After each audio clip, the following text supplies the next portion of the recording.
जब हम लोग बोरिंग कराना होता है, पहले कुआं खोदने के लिए पंडित जी बुलाए जाते थे पत्र दे करके कि देखिए पंडित जी पानी कहाँ मिलेगा, यहाँ मिलेगा कि वहाँ मिलेगा। अब बोरिंग करने के लिए लोग उनको खोजते हैं। तो जब पंडित जी यहाँ देखे वहाँ देखे कई जगह देखे तो कहेंगे बच्चा यहाँ पानी मिलेगा, लाओ वहीं ईंटा रखो, ईंटा रख करके पूजन वूजन करते हैं। सबसे बड़ा तो जैसे लाल प्रताप जी ने 13वीं न करने के पीछे अभियान छेड़ा हुआ है, मैं उनकी इस बात का बहुत समर्थन करता हूं, लेकिन इसमें भी टाइम लगेगा। शुरू तो हो गया है, टाइम समाज के हर जगह जाकर के वो अपनी बात को लॉजिकल ढंग से कहें। देखिए कैसे लॉजिक कैसे समझ में आती है, लॉजिकल ढंग से। जैसे हम कहीं सभा में बैठे थे तो कोई हमारे बीच के एक सज्जन इसी तरह से बड़ी कह रहे थे, बड़ी पसंद आई बात। जब हम लोग बोरिंग कराना होता है, पहले कुआं खोदने के लिए पंडित जी बुलाए जाते थे पत्र दे करके कि देखिए पंडित जी पानी कहाँ मिलेगा, यहाँ मिलेगा कि वहाँ मिलेगा। अब बोरिंग करने के लिए लोग उनको खोजते हैं। तो जब पंडित जी यहाँ देखे वहाँ देखे कई जगह देखे तो कहेंगे बच्चा यहाँ पानी मिलेगा, लाओ वहीं ईंटा रखो, ईंटा रख करके पूजन वूजन करते हैं। तो उसके बाद पंडित जी को भोजन कराने घर पे जाते हैं। पंडित जी की थाली में दाल भात सब्जी सब परोसा जाता है और जजमान ने पंडित जी ने कहा कि बेटा इसमें घी नहीं दिख रहा है। तो जजमान ने कहा कि पंडित जी जब आपको 2 इंच के नीचे भात के नीचे हमने घी रख दिया है नहीं दिखता, तो इतने नीचे पानी कैसे आप देख लेते हैं, आप बताइए। देखिए ये सब पाखंड की चीज है और इससे धीरे धीरे दूर निकलने की जरूरत है। देखिए हम भी इसी समाज से आते हैं और यही गांव में रहे हैं। हमारी नानी जी थी तो कहती थी कि घर पे जो काम करने आते थे ना, वो अभी तो आजकल वो सिस्टम खत्म हो गया है, वो चारपाई पर पटरा लगा के जब धान होता था तो उसको कहते हैं, क्या शब्द कहते हैं, सटकना। सटकते थे जिससे वो धान अलग हो जाता था। तो काम करने के लिए लोग आते थे घर पे, जो सिस्टम है आप जानते हैं, मैं कहना नहीं चाहता। तो हमारी नानी जी कहती हैं कि इनके सामने कभी मैं ओसारे में खाना खाने लगता था, वो लोग बाहर धान चटकते थे तो कहते थे कि इनके सामने खाना न खाना, नहीं तो नजर लग जाएगी, पेट में दर्द करेगा।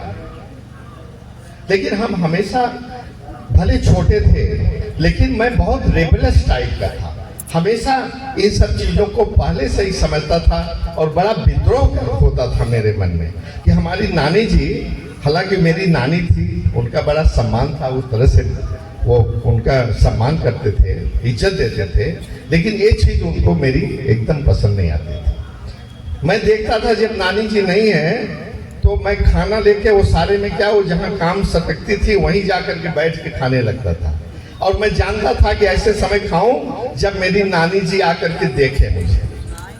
तो मेरी नानी जी आती थी, देखती थी, मुझे बहुत डांटती थी, तुम कहे कि तू खाना सब न दिखाई खावा करे, तू यहाँ सबके समन्वय बैठ के खाते।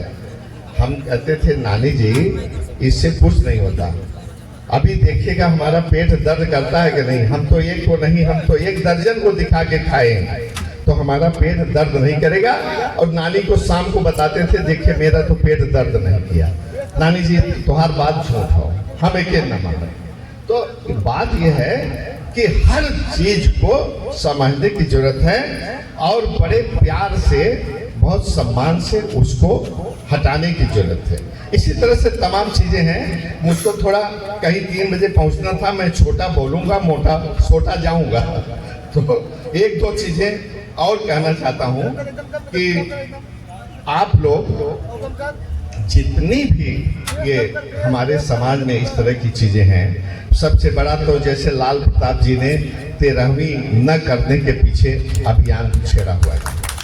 मैं उनकी इस बात का बहुत समर्थन करता हूं, लेकिन इसमें भी टाइम लगेगा। शुरू तो हो गया है, टाइम लगेगा, क्योंकि मैं जहां महसूस करता हूं 13वीं में जाता हूं, मैं पूछता हूं कि 13वीं क्यों किए।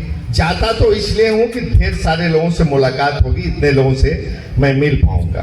तो जब मैं पूछता हूं कि 13वीं क्यों किया, तो कहते हैं कि वो भैया नहीं माने, वो माता जी नहीं माने। मतलब अगर पिताजी मरे हैं तो माता जी नहीं माने, माता जी मरे हैं तो पिताजी नहीं माने।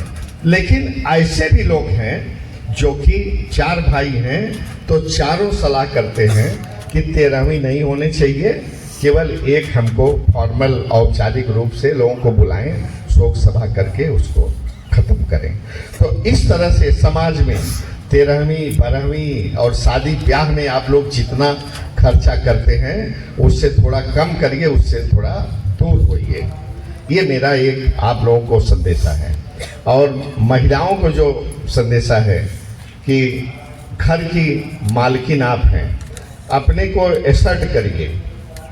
अगर आपके पतिदेव, यहाँ पतिदेव ही कहते हैं, देव शब्द आ जाता है, पति ही कहिए, तो अगर कोई ऐसी चीज आपको नहीं अच्छी लगती है तो उसका भी घर में विरोध करने की जरूरत है। और बच्चियों को जरूर पढ़ाइए, कहीं बच्चियों को बच्चों के सामने नजरअंदाज नहीं करिए। और बहुत बड़ी दहेज प्रथा अभी तो बहुत कम क्या हो गई है, हमको तो लगता है जहां है बहुत उससे 10 गुना हो गई है, कम तो नहीं हुई है, लेकिन अभी भी हमारे समाज में चल रहा है।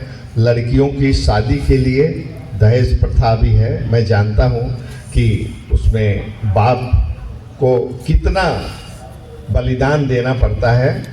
और हालांकि लड़की के लिए भी दहेज देना पड़ता है, लेकिन विडंबना यह है कि लड़की की जो माँ है, मैं बहुत जगह देखता हूँ, तो वही ज़्यादा जिम्मेदार मुझे लगती है।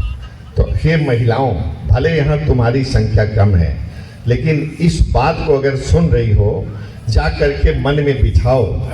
अगर तुम्हारी लड़की के लिए कोई दहेज मांगे तो वहाँ तो शादी करो ना। ये बहुत सोचना, ये कहना बहुत आसान है, लेकिन करना बहुत कठिन है। लेकिन इसको करना पड़ेगा। जब तक आप करेंगे नहीं, तब तक एक सतह से ऊपर नहीं उठ पाएंगे। ये सिंड्रोम है, एक तरह का सिंड्रोम होता है। हम लोग जानते हैं, जैसे जब हाथी होता है ना, शुरू में उसको बांधने के लिए जब पेड़ से, तो उसको जंजीर से बांधते हैं, इतनी मजबूत जंजीर, लोहे की जंजीर से बांधते हैं। लेकिन जब बांधते उसकी आदत पड़ जाती है, उसको मालूम हो जाता है कि अब मैं इसको तोड़ नहीं पाऊंगा, तो उसको अगर रस्सी से भी बांध दीजिए तो उसी में बना रहता है, उसको तोड़ने की वो हिम्मत ही नहीं करता। तो यही सिंड्रोम है। इसको हम सभी को लोग आगे बढ़ करके आना चाहिए और इसको हिम्मत करके तोड़ना चाहिए।